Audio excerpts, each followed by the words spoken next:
Hi అండి, welcome to my channel. Dosa పిండి అయితే మార్నింగ్ది కొంచెం మిగిలిందండి. ఇంకా అది ఈవినింగ్ ఏమన్నా స్నాక్స్ చేద్దాంలే అన్నట్టు ఫ్రిడ్జ్లో పెట్టేశాను. ఇంక ఇప్పుడైతే చిన్న చిన్న పునుగులు అయితే వేస్తున్నానండి. కారం ఉంది, కారంతో తినేయచ్చు ఈవినింగ్ అని చెప్పేసి ఇంక ఇప్పుడైతే చేస్తున్నాను. ఇప్పుడు టైం వచ్చేసి 4:20 అలా అవుతుంది. ఇంక ఈ టైంలో చక్కగా తినడానికి బాగుంటుందని చెప్పేసి అయితే చేస్తున్నాను.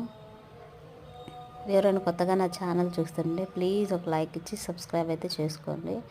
ఇందులో కొంచెం ఆనియన్స్, పచ్చిమిర్చి, కరివేపాకు కూడా వేసుకోవచ్చు, బాగుంటాయి. కానీ నేనేమి వేయలేదండి, నేను నార్మల్గానే వేసేస్తున్నాను. కొంచెం జారుడుగా ఉందని పిండి కొంచెం గోధుమ పిండి అయితే కలిపేసాను. ఇట్లా ఈ కారంలో నంచుకొని తింటే సూపర్గా ఉంటాయి టేస్ట్.